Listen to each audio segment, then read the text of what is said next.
What's up, guys? 1-1 yesterday, and the way it played out with the prices that I paid on those, it wound up being a break-even day. So, I'm not happy about it. The first play was an easy win. Spencer Arrighetti throwing another really nice game for the Astros. 10-0 win for the Astros. He completely outpitched Taijuan Walker. Easy win. You love to have games like that. Then the other game, I think I handicapped correctly. Corbin Burns, he didn't have his best game, but he certainly outpitched Walker Buehler, who had another subpar start, to say the least. And Baltimore out-hit the Dodgers in the game. Dodgers only had 5 hits, I believe, in the entire game, and they scored 6 runs. All 6 of them came off of Burns, and 5 of them were unearned on 3 Baltimore errors, I believe. What can you even do about that, man? Your fielding just completely shits the bed, doesn't hold up their end of the bargain at all. 5 unearned runs. Really? It's just very frustrating. That's a frustrating loss right there with the Orioles. Getting them at plus money, too, which, like I said, losing that one is less detrimental than losing that way on a favorite, but it really irritates me. All right, we move on to today, and I'm going to have one baseball play, and college football is starting today, which I'll talk about. And I know I still haven't put out my week 1 video yet, which is mostly going to be focused on Saturday games. I still don't even know what my plays are actually going to be, but I looked at today's card, and it's mostly FCS teams, so I'm not really too interested. Well, it's FCS versus FBS mostly, which I'll talk about in a minute. I'm not totally interested in any of that. In baseball, I will point out Cincinnati is on the verge of getting swept by Oakland, which would be pretty embarrassing, but I do kind of question Cincinnati's mental state as they're now 7 games below 500. They pretty much know they're not doing anything this season. It's over. But avoiding the sweep here, I think, should motivate them a little bit against this bad Oakland team. And I think Cincinnati does have the starting pitching edge in this one with Julian Aguilar, a guy that I mentioned. He's made 2 starts in his major league career so far, and he's pitched pretty decently with a 3.6 ERA and 1 whip. Only a 6.3 strikeout walk ratio, which isn't that great, but he hasn't allowed many runs. Only 2 earned runs in each start, 4 and 6 inning performances. They let him go 91 pitches in his second start, so they are letting him pitch. So I like all that. And, of course, Oakland has never seen him before. So that all sounds good to me. Oakland has another young guy with decent stats starting who hasn't been seen by the Reds before, in JT Ginn, but he is a reliever kind of. He hasn't made any deep starts, or deep performances, I guess. He hasn't thrown many innings in his outing, so he might be they might be going with an opener approach in this one and just have him go a couple of innings. But so I think Cincinnati does have the starting pitching edge due to that, but Cincinnati used a ton of their bullpen. Both teams used a lot of their bullpen yesterday, but Cincinnati really used a lot of theirs yesterday. So it is not something I really want to get involved in. But Cincinnati, it was one thing that kind of stood out to me where I'm like, oh, that's interesting at the very least.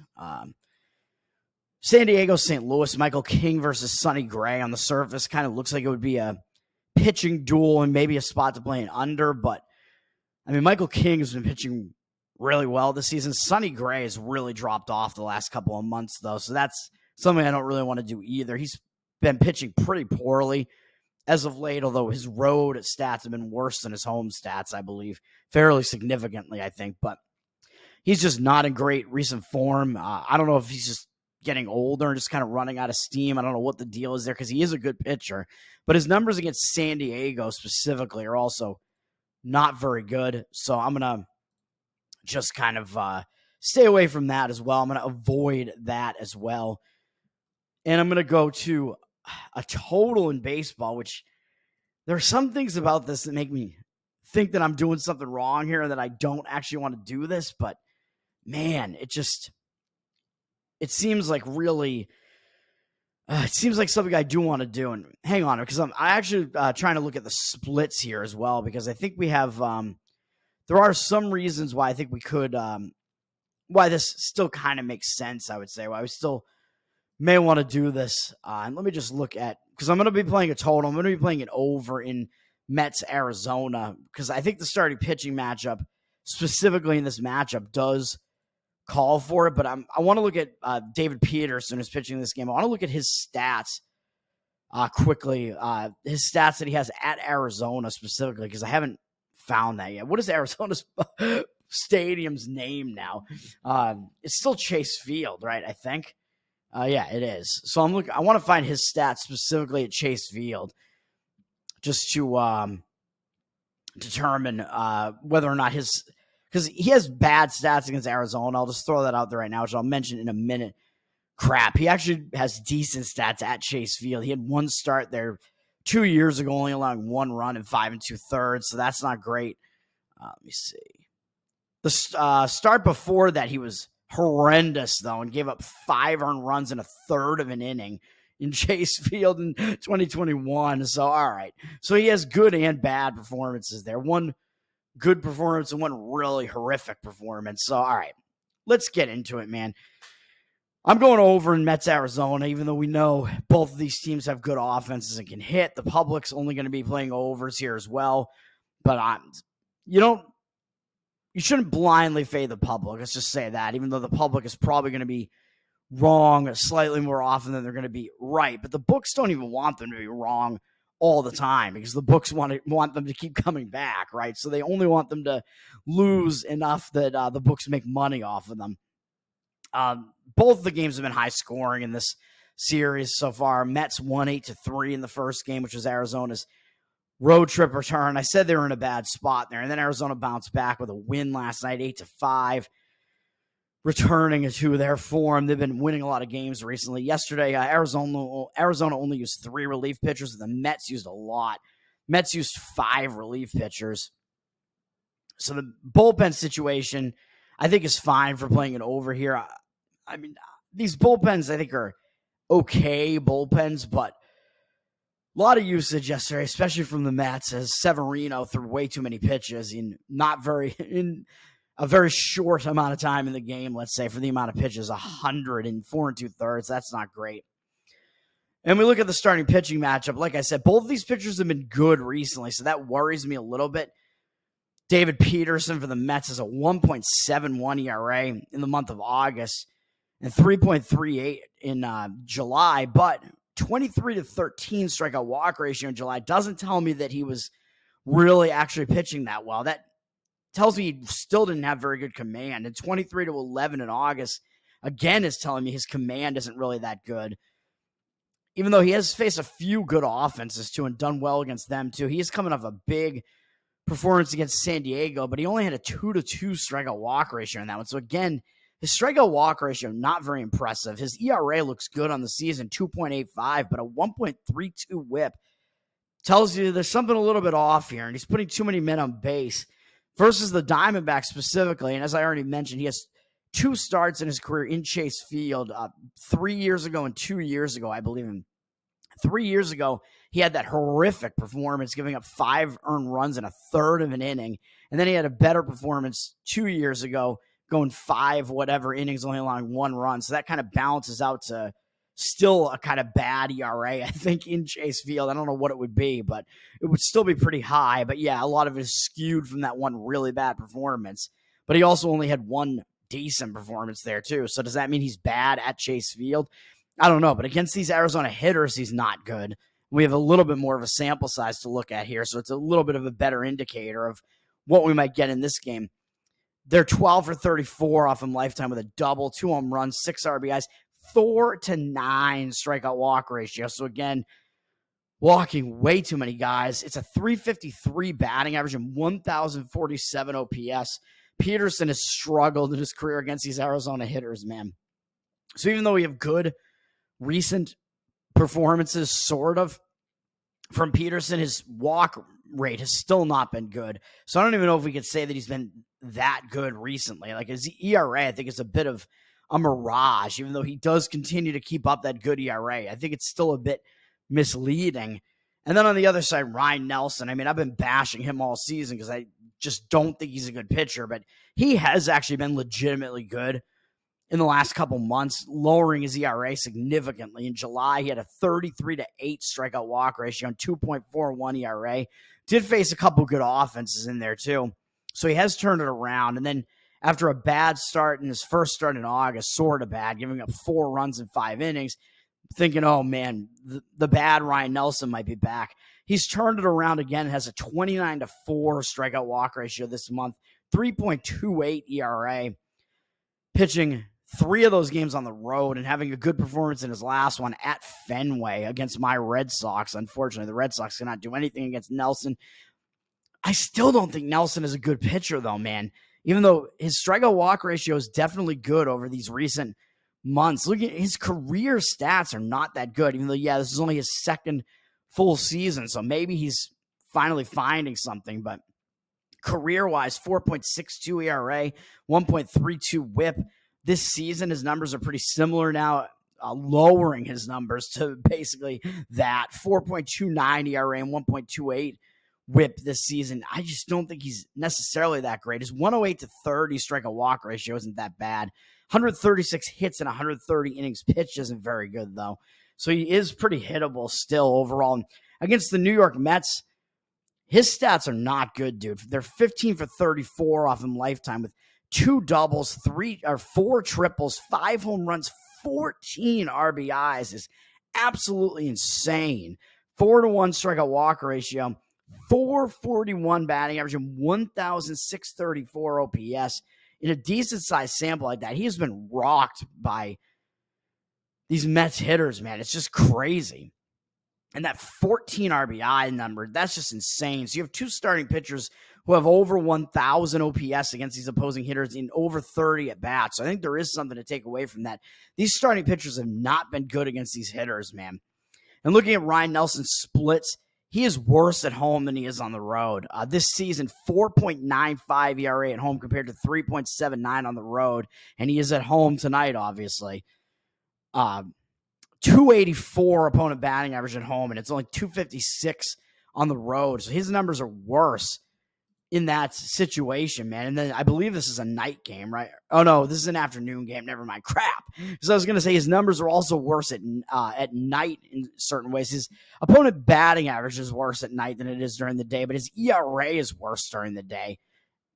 So I don't know what you can really take away from that. Is he better during the day or during the night? I don't know, but his stats aren't really good either way. So that's the breakdown there. And then David Peterson, I forgot to mention his stats overall in the season. 66 to 37 strikeout walk ratio is very unimpressive.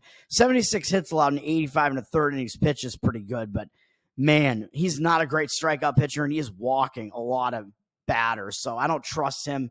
I actually trust Ryan Nelson more than I trust David Peterson, because Nelson has actually been legitimately pretty good recently, and Peterson has not, even though his ERA makes it look like he has been. So that's going to be an over. This number has dropped a little bit from 9 juiced to the under to 9 juiced more heavily to the under, but I do see 59% of the tickets on the over, so not really that public on the over, but 68% of the cash on the over. So I am going on the over here, and that's my only play today, man, just because both of these pitchers have really, really ugly stats against these opposing lineups. We got to turn this season around, man, this year around. Like I said, I was doing pretty well for a little while, and man, I'm still hanging around at like 3K below a break even this year. It's not good. I was ahead of the curve, and now just treading water again here. It's got to turn around. This is going to be, you can play over 9 at plus money here, over 100. Of course, the 9 is a key number in baseball, so it could potentially push. You could pay money to go over 8.5 at minus 120. I don't think I like that as much. So risking it potentially being a push there. That is the one play. And we do have college football today. Like I said, most of the games are between FBS versus FCS teams. So a lot of these aren't even on the board right now as far as I can see on pregame. So I don't tend to play these games anyway. But I will say that when you have FBS teams versus FCS teams in these first games, the FBS teams are typically going to be a big favorite, but typically they don't show up and like show everything that they have to offer, even though it is going to be their opener. They tend to not be 100% focused on an FCS team coming in, whereas the FCS team is going to be more motivated, like more pumped up to play that game against that FBS team. So those FBS teams, I wouldn't want to be laying huge prices with them, really. And it's a situation where if that FBS team's we know they're going to start playing FBS teams down the road, and they might have a big game immediately up next in week 2 and whatever. So those FBS teams are probably not going to show everything that they have to offer in this week 1 game against an FCS team either. They're probably going to keep their offense pretty vanilla. So that doesn't lend itself to covering like a really hefty spread either. So that's the way I look at some of those games. But North Dakota State and Colorado is, of course, the one that's drawing the most interest as far as FCS versus FBS, because North Dakota State's one of the best FCS teams. They've won almost half of the championships in the last 2 decades in FCS. They've won double-digit championships. I think they've won 11 championships in the last 20-something years. Or I don't know. I'd have to look it up. It's something crazy, though. They've won half of the FCS championships. But I think Colorado's being a little bit undervalued here, man. I mean, both of these teams are returning a lot of their core players from last year, so it's a good FCS team in North Dakota State. Pretty balanced team, really, versus Colorado, who has a really good offense, really. And they did suffer some injuries late in the season. Their offensive line just wasn't holding up at all. And quarterback Shedeur Sanders is getting nailed a lot because of that bad offensive line performance. And that's going to, I think, keep people off of Colorado. There was that early season hype for a little while after they pulled off that ridiculous upset of TCU. And then it dwindled pretty quickly once they started losing. And then they really just tanked and did really bad in conference play. And now I think people are kind of off that Colorado train. I see 60% of the tickets on North Dakota State in this one, but 91% of the cash on Colorado laying the points. Colorado's up from 9 with a little bit of juice up to 9.5 with a little bit of juice. If you want to play Colorado, that's the way I lean in this one, but you would have to, on the side at least, that you would have to lay a price here, though, and it might be hitting 10. So, of course, you're going to have to risk a push there because 10 is a key number. So I do lean that way. Colorado is returning 9 players on offense and defense, I think. So they were returning a lot of players, but their offensive line and their defense were all terrible last year. So really just their offensive players, their game game-changing players are all good last year. Like their quarterback, running backs, wide receivers, they were all really good last year, but their offensive line was terrible. Their defense was terrible. So the fact they're returning all those guys, they do have more experience, though, so maybe they should improve a little bit, maybe. I don't know if we really still expect that much out of this Colorado team. But in this spot, I think you may want to play them, but I think the better way to look is to play the over in this one because Colorado's defense is pretty bad, and it may continue to be bad just because it's the same personnel. North Dakota State should be able to score against this weak Colorado defense, and Colorado's offense, of course, is going to get their points. They're going to be able to score. They do have a very talented offense. So 79% of the tickets on the over here. Public is on the over, but 84% of the cash, and it's driven it up from 58.5 to 60.5, both juiced to the over. So you've missed the best numbers on that over there. But that is kind of still the way that I lean in that one. I'm not playing it, obviously, but that's the breakdown there. We do have a lower tier FBS game. We have 2 FBS games today, and one of them is Coastal Carolina against Jacksonville State, teams that haven't been in FBS that long. It is kind of interesting. Jayville State is down from -4 to -3. 53% of the tickets on Coastal Carolina, but 74% of the cash on Coastal Carolina. I actually agree with the market in this one. I lean to the Coastal Carolina side in this one. Both of these teams made bowls last year, but Jacksonville State made their first bowl in program history, and that was a game that I won money on, and they really tried to blow the game. They were winning most of the game, and they made some bad turnovers and whatever, and that led to some scoring against them, and I think it wound up going into overtime when it looked like they had the game in hand repeatedly, and then they still wound up winning in overtime. I cashed the play. They won by 3 on the -2.5, but that was such a big bowl game for Jacksonville State that they may be in a worse spot than Coastal Carolina, because Coastal Carolina, they did pull off an upset in their bowl against San Jose State, but it was kind of like doesn't really mean that much with a Coastal Carolina team that was going to bowls repeatedly in the recent season. So I don't know if that bowl win really mattered that much, because I think they do have some other recent bowl wins. They certainly have other bowl appearances, even though it was an upset. Jacksonville State's was much bigger. So maybe Jacksonville State will have a little bit of a hangover after such a huge win for the program, the first bowl win ever. And they also were losing some key players. They lost their quarterback, Zion Webb, who was a good dual threat quarterback. I believe he graduated and he is just not playing football anymore. So they lost him. I don't know who their starting quarterback is actually going to be. I think it's going to be Tyler Huff because they have two other quarterbacks that don't have any experience yet. Huff has years of experience and is a senior, but he's been playing at Furman. So this is going to be a step up for Huff, but I believe he's going to be their quarterback, and they're going to have to get used to that new quarterback, and he's not as good as Webb. So I think they should maybe take a little bit of a step back in that regard, and he's probably not as good of a runner as Webb was, just because based on the fact that he's white. No offense, but that could factor into it as well. So I think that's Jacksonville State's, got that guy who's going to have to adapt to their system. There are going to be some growing pains there when you change quarterbacks like that. And they lost their running back from last year too. I believe he entered the draft and didn't get drafted. I forget what his name was, Malik something. I'm sorry, I can't remember his name off the top of my head. I would have to look, and I got to get this video done quickly. But so they lost their quarterback and their best running back from last year. I think some of their wide receivers are coming back and whatever, but their offense may suffer some growing pains there, like I said. So that's going to be a little bit tough for Jacksonville State. On the Coastal Carolina side, they're returning like basically all of their running backs as far as I can tell. So that's good for them. They did lose their best quarterback last year, but it's an interesting situation for them.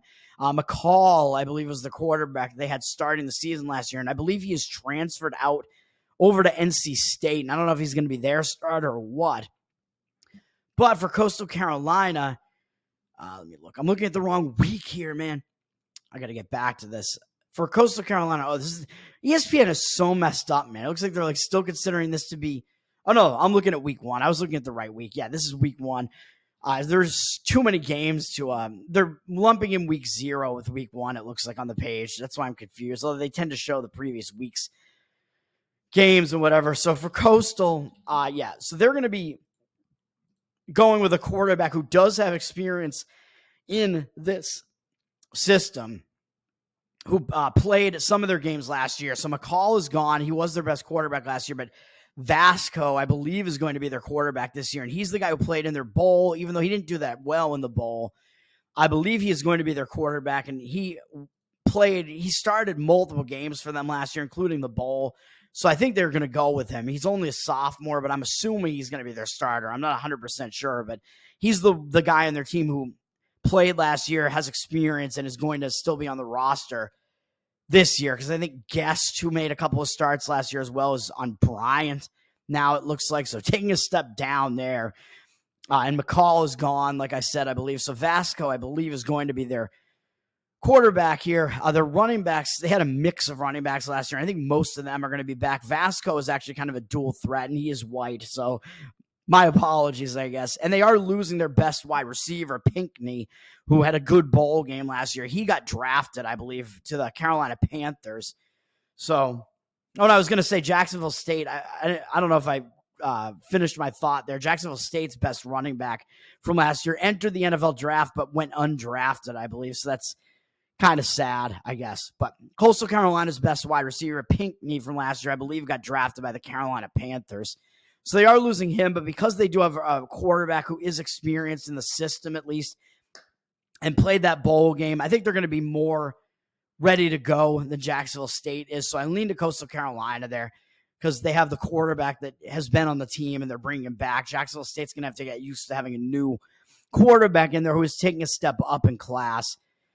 So I think Coastal Carolina is the way to look there. And then, of course, the biggest game on the slate is Minnesota and North Carolina. This is at Minnesota, actually, I believe, because there are some neutral site games too. But this is UNC at Minnesota. This is flipped. UNC was an underdog, plus 1.5 at some point. These lines have been out for a long time, so we've seen a lot of movement here, unfortunately. So if you like UNC, you're getting kind of the worst of it now, but it is still in that price range where you're still basically just playing them to win the game. So I still don't mind it. If you like North Carolina, I still don't hate laying the 2.5 with them, even though the plus 1.5 is better. But it's still in that range. Basically, just pick the winner, or you can play a money line on it potentially. UNC is flipped from the plus 1.5 to minus 2.5. Like I just said, 58% of the tickets are on them, but 55% of the cash on the other side of Minnesota. So the cash discrepancy is actually slightly on Minnesota. So it's, opposition to where the line is moved, which is a little bit interesting. I kind of lean to the North Carolina side a little bit just because they have a more experienced quarterback, even though, of course, we all know they lost Drake May. He is on the New England Patriots. He got drafted high, first-round draft pick. North Carolina, I believe, is going with senior quarterback Max Johnson. Not just a senior. He's been around for forever. I think he's playing in like his 5th or 6th year. He's played on LSU and Texas A&M, so he has experience. He's coming in. He's going to be the starter for North Carolina. So I do kind of still lean to the North Carolina side just because they have the way more experienced quarterback, at least experience at this level, whereas Minnesota, I believe, is bringing in a quarterback from the University of New Hampshire, UNH, so he is really going to be stepping up in class. So I think Max Johnson is going to be the guy who's more ready to go, even though he does have to adjust to this new system. He is the way more experienced quarterback at this level. I mean, he was playing in the SEC, so he's been facing some of the best defenses in college football, so he's going to be more ready to go than whoever this UNH guy is. I'm sorry to say, but those are the facts. So I do expect the quarterback advantage to be on the side of North Carolina. And North Carolina, their defense has been slowly improving after it was just a joke. It was a disaster under, I can't remember who their defensive coordinator was. I believe they got rid of him because his defense was just so bad. Like the last couple of years. A couple of years ago, their defense, I was making fun of them, and they were just the butt of a whole bunch of jokes, just a horrendous defense. But they have been improving. So I actually like the under in this game more than I like the side, but it looks like the cash discrepancy is against that too, which is kind of interesting to me. But I think North Carolina, they're still kind of thought of as that team that has that good offense, and they have a worse defense. But now you have a team, both of these teams have new quarterbacks coming in, so there are going to be growing pains, even though I did just say Max Johnson should be the more prepared quarterback here. He's definitely the more experienced quarterback, but still both quarterbacks have to adjust to new systems here. It's the first games. You could see some growing pains there offensively.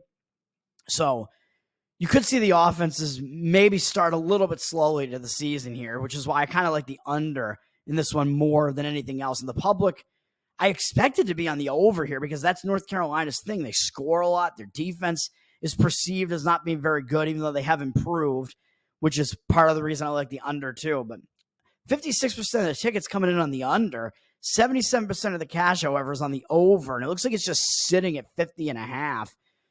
I think it was lower than 50.5 at some points, but I don't see that being the case on pregame here. Saying the opener was at 50.5 as well. So I don't know, but my lean in this one would be to the under. In this one slightly, again, just because of those growing pains that there might be for these offenses with new quarterbacks. I believe North Carolina brought in a new defensive coordinator, by the way, I think. So their defense should continue to improve. I've been in Minnesota's offense. I don't expect to be able to do much under this UNH guy, at least to start the season. I think their offense is going to have some problems. And then I'm not sure, did Minnesota play a bowl game last year? Because the other thing is, I'm sure North Carolina did because they had Drake May, but there's so many bowls. It's just you tend to forget what even happens. Both teams, I think, actually might have been in bowls. Yeah, they were. Minnesota won the Quick Lane Bowl last year against Bowling Green. So I think both of these teams were in bowls last year. So there's another angle that you can look at in these week one, these first games.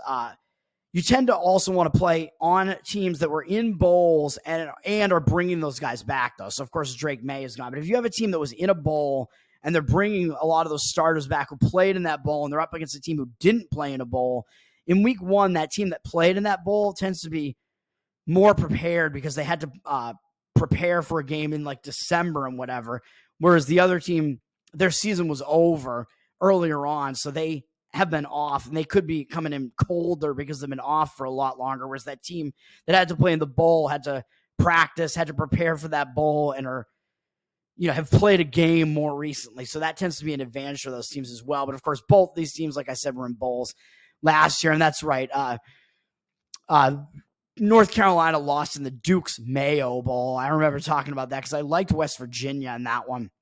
I think Drake May didn't play in it. I think he just got ready for the draft, and it was that game is played in North Carolina, but North Carolina was without Drake May and probably some of their other guys, so they didn't really have a good game in that one. But that's going to do it for me, man. If I had to pick a strongest lean on this college football slate, I think it would actually be to Coastal Carolina, because you're talking about, again, that quarterback, if he's starting, which I think he probably is, he at least has some experience in that system and played in that bowl game for them. So I think they'll be more ready to go than that Jacksonville State offense under their new quarterback, who's really taking a step up in class there and making a step up in class. So those are my thoughts. The only play, again, for me today is in Major League Baseball. When people start focusing on football, man, and they tend to focus away from baseball, but there's still money-making opportunities in baseball, of course. It's still that daily grind of a sport. And even though those starting pitchers have good recent ERAs, I'm still going over in Mets, Arizona. That's an over 9 right now at plus 100. Hopefully it gets there, man, because, again, I have to get back to this break-even point. It's going to take a lot. It's going to take football to do it, and we're going to have to go with a good percentage, because football, I make fewer plays, obviously, because it's a weekly sport and not a daily sport. It's going to have to do it, man. We might be looking at a lost year. Hopefully not. Peace.